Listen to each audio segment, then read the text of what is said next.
Found out my wife had been lying to me for 3 years on a Tuesday afternoon in the parking lot of a Home Depot while I was buying mulch. That's the thing nobody tells you about the moment your life changes. It's never dramatic. There's no rain, no slow motion, just fluorescent lights, a cart full of cedar chips, and a phone notification that shouldn't exist. But I'm getting ahead of myself. My name is Calvin. I'm 41 years old.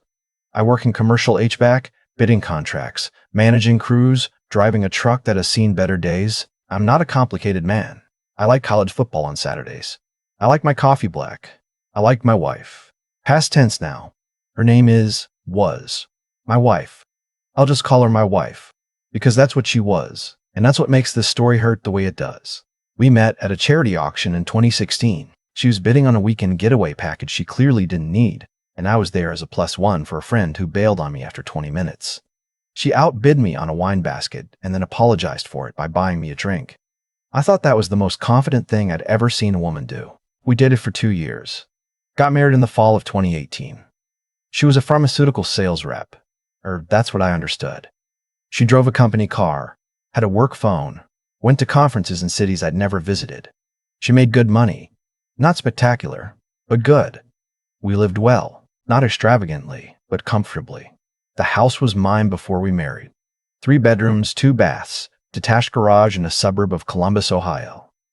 I'd bought it in 2014, worked on it myself over the years. New floors, repainted the whole interior. I was proud of that house. Still am. The first 4 years of marriage were fine. I want to be honest about that. They were fine. Not a fairy tale. We argued about normal things. She thought I worked too much. I thought she traveled too much. We went to counseling once, decided we didn't need it, stopped going. Looking back, that was probably a mistake. The cracks started showing in late 2022. Nothing I could point to directly, just a shift in temperature. She became elsewhere. Even when she was sitting across from me at dinner, she was somewhere else. I told myself it was stress. Her job was demanding. I gave her the benefit of the doubt because that's what you do when you love someone. Then came March of last year. She told me she was going to a regional sales conference in Charlotte. 4 days, Thursday through Sunday. She'd been to this conference before, or versions of it. I didn't question it. I helped her carry her luggage to the car. She kissed me on the cheek on the way out. I didn't hear from her much that first day. That was normal. Conferences were busy. I sent her a text around 8 at night saying I hoped dinner was good. She replied with a thumbs up emoji, not even a word. The next morning, I was getting ready for work, and I noticed she'd left her laptop charger on the nightstand. She was always forgetting things. I picked it up thinking I might ship it to the hotel if she needed it. And that's when I saw the email notification on my own phone, our joint credit card. Alert for a charge of $340 at a restaurant in Chicago. Not Charlotte. Chicago. I stood there in the bedroom for a long time. I checked the card app.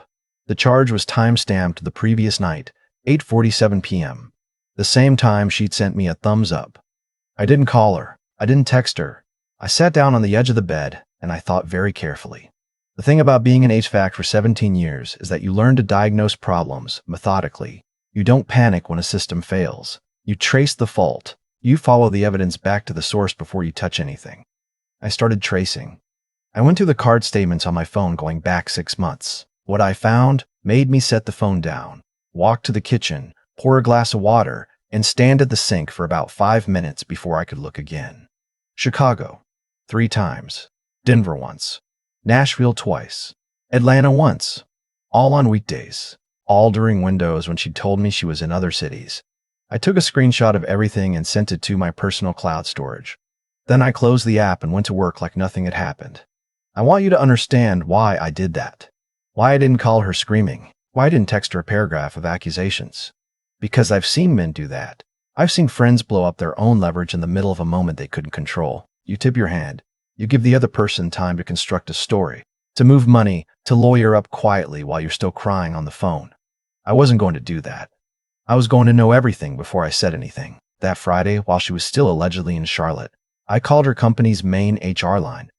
I said I was trying to verify employment for a mortgage application. A complete lie, but a plausible one. And I gave them her name and her employee ID, which I'd found on some paperwork years ago. The woman on the phone was quiet for a moment. She said she couldn't find anyone by that name in their current employee database. I asked her to check again. She did. Same result. I thanked her and hung up. I sat in my truck in the parking lot of a job site and stared at the steering wheel for a long time. She didn't work there. She had never worked there, or she no longer worked there. And either way, I had been completely blind to it. 3 years at minimum of a fabricated career, a company car I now realized must have been personally leased, a work phone that was probably just a second line she paid for herself. The question that hit me hardest wasn't even about the other man. It was simpler and more disorienting than that. Where was the money coming from? I spent that weekend doing something I'm not proud of, in terms of privacy, but that I'd do again. Without hesitation, I went through everything. Every filing cabinet, every folder, every envelope I'd never opened because they were her stuff. I found a storage unit key I didn't recognize. I found a debit card in a name I didn't recognize. Her first name, different last name. I found a lease agreement, not for the storage unit, for an apartment, 14 miles from our house, signed 8 months ago. Her name and one other. A man's name I'll call the other man, because naming him gives him more space in this story than he deserves. I photographed everything, put it all back exactly as I'd found it, and went and sat on the back porch. When she came home Sunday evening, I was grilling chicken. I had music on. I handed her a beer when she walked through the back door and asked her how the conference went. She said it was exhausting, but good. I said that was great. We ate dinner together at the kitchen table. She didn't know that I knew, and I needed it to stay that way for a little while longer. Monday morning, I called a lawyer. A friend of a friend had used him for a business dispute and said he was the kind of man who read every line of every document and never missed anything. I sat in his office and I told him everything I knew. I put the photographs on his desk. He looked at them for a long time. Then he asked me one question. Was I sure I wanted to proceed? I told him I'd never been more sure of anything. He told me to stop using the joint credit card for anything significant, to open a personal checking account immediately, separate from our joint account, and start routing my direct deposit there, not to touch the joint savings, not to move anything out of the joint savings either, because that could be construed as dissipation of marital assets. Just stop adding to anything shared and document everything going forward. I did all of that by the end of the day.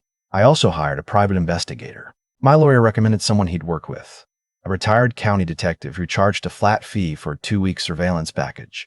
I gave him the apartment address I'd found on the lease and the other man's name. 6 days later, he sent me a folder of photographs. I won't describe them in detail. There's no need.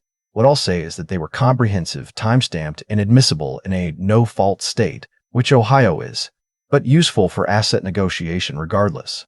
What was more interesting, and what I had not expected, was the second part of his report. He'd done a basic background search on the other man as part of standard procedure. What he found was that the man worked as a medical equipment sales representative, had for about 2 years, was currently under a federal investigation. Not his doing, but the investigation had been triggered by a whistleblower at the company, related to falsified medical device certifications. My PI flagged it because my wife's name had appeared in a communication thread related to the investigation, not as a target, not as a whistleblower, as a contact. I took that information back to my lawyer. He took a breath and said, "Calvin, your wife may have a problem that's bigger than your marriage." I asked him what he meant. He said that depending on the nature of those communications, she could potentially be a material witness, or worse, in a federal case. He strongly advised me to get completely financially untangled from her as quickly as the law allowed, because the last thing I needed was her legal exposure becoming mine through the machinery of a shared tax return. I thought about the debit card in the different name, the apartment, 14 miles away. 8 months ago. I thought about all of it. Then I went home and made dinner. She was late that night. Said traffic had been bad. I said that was too bad. We watched television together for an hour. She fell asleep on the couch. I turned off the TV and went to bed. 2 weeks after I'd first found that credit card alert, my lawyer filed the divorce petition. She was served on a Wednesday morning, at the apartment, not at our house. My lawyer had arranged that deliberately. I wanted her first moment of confrontation to happen in the space where she'd been living her other life, not in the house I'd built. She called me 4 times in 30 minutes. I didn't answer. She texted me, "What is this? Calvin, call me right now." I texted back, "My lawyer will be in touch. Please don't come to the house." She came to the house. I want to say I was prepared for that, and technically I was. My lawyer had told me it might happen, told me to remain calm, not to engage in substantive conversation, not to sign anything, not to say anything that could be construed as threatening or aggressive. Have a witness if possible. My brother was there. I'd called him the night before and told him I needed him at the house the next morning, and I'd explain later. He didn't ask questions. He just showed up at 8 a.m. with a coffee for each of us. That's the kind of person he is. She knocked. I opened the door but didn't step aside to let her in. She looked at me like I was someone she'd never seen before. That hurt more than I expected. After everything, the lies, the apartment, the other man, the federal investigation she'd apparently walked herself into, the look on her face was confusion. Like I was the one who had done something incomprehensible. She said, "Can we please just talk?" I said, "My lawyer is handling everything. If you have questions, direct them to him." She said, "You don't understand. There are things you don't know." I said, "I know more than you think." That stopped her. Her expression changed. For just a second, I saw something underneath the confusion, something closer to fear, and then it was gone. She asked me if her mother could at least call me. I said no. I closed the door. My brother put his hand on my shoulder and said, "You all right?" I told him I'd be better eventually. The divorce proceedings took about 5 months. She had retained a lawyer quickly, within 48 hours, which told me she'd probably had a name ready or had been thinking about her options before I filed. That would have bothered me more. 6 months earlier, by that point, I mostly just wanted it over cleanly. The asset negotiation was contentious in exactly the ways my lawyer had predicted. She wanted a share of the house. My lawyer came back with the deed dated 4 years before the marriage, documentation of every major improvement I'd personally funded, and the suggestion that we could also discuss the apartment she'd been leasing during the marriage and the implications of that for the dissipation argument. She dropped the claim on the house. I kept the house. We split the joint savings down the middle, which I thought was fair enough, given that a significant portion of that was income I'd earned. She kept her car, which was personally leased and therefore only her liability.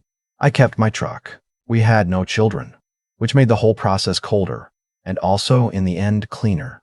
What I didn't anticipate was the federal situation. About 3 months into the divorce process, my wife's lawyer contacted my lawyer about a potential complication.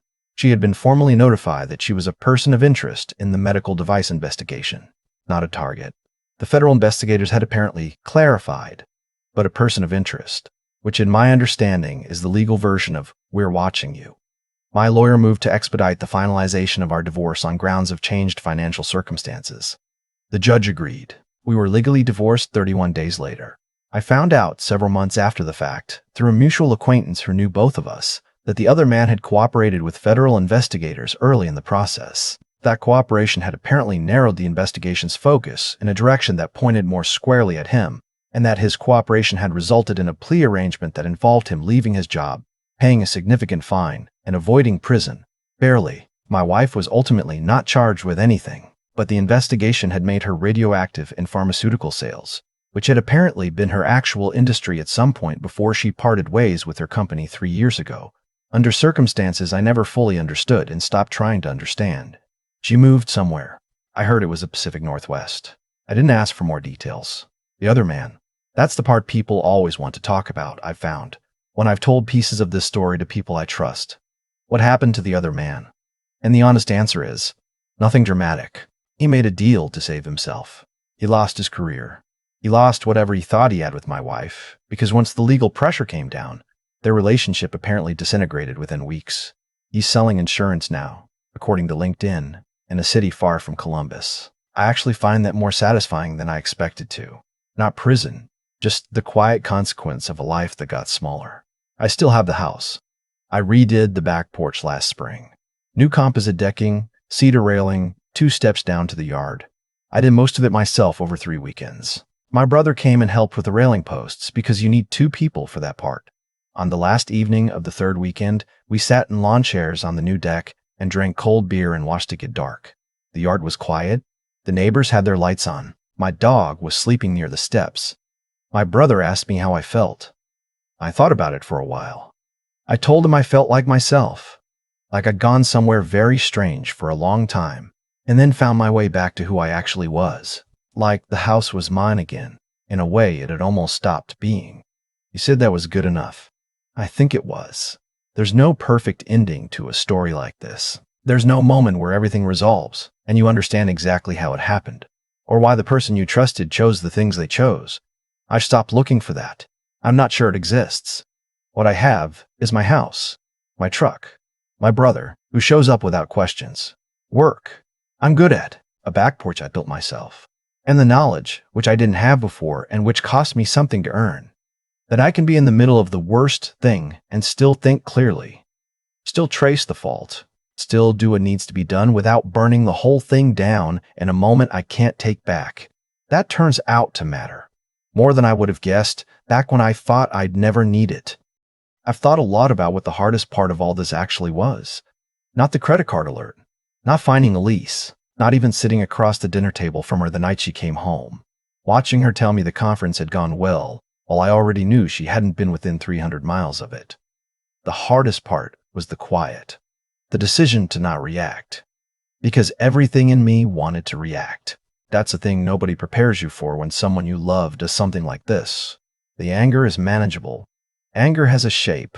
You can feel where it starts and where it ends. What's harder is the grief that sits underneath it. The grief for the version of your life you thought you were living.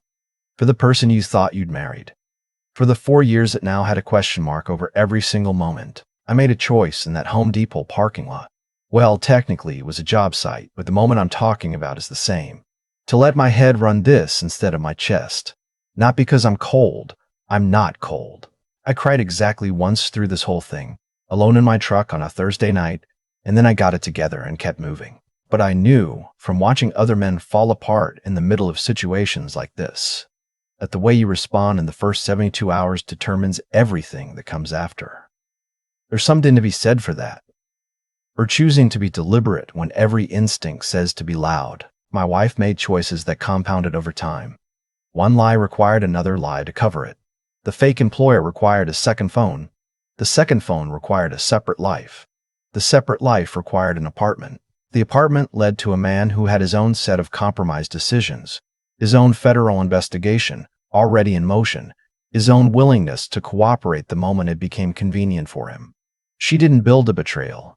She built a structure, and structures that are built on things that aren't true eventually fail under their own weight. That's not poetic. That's just engineering. I think about my brother showing up at 8 in the morning with 2 coffees and no questions. I didn't ask him for much in all of this, but what I did ask for, he gave without hesitation. That meant something. It still does. The people who show up without needing the full story first, those are the people worth building your life around. What I know now, that I didn't know before, is that integrity isn't a personality trait. It's a practice. It's what you do when you're in the parking lot with a notification on your phone and nobody's watching and you could just as easily look away. It's what you do at the dinner table when you know everything and she knows nothing. And the easiest thing would be to blow it all up right there. Integrity is the discipline of doing the harder, more careful thing when the easier, more satisfying thing is right in front of you. I'm not the same man I was before this happened. I don't think that's a bad thing. I'm more careful now, more deliberate. I trust differently, not less, but differently. I pay attention to what people do when they think no one is checking. I pay attention to what I do when I think no one is checking. The back porch is finished. The dog is getting older. My brother comes by more than he used to. The house still feels like mine. That's enough. That really is enough.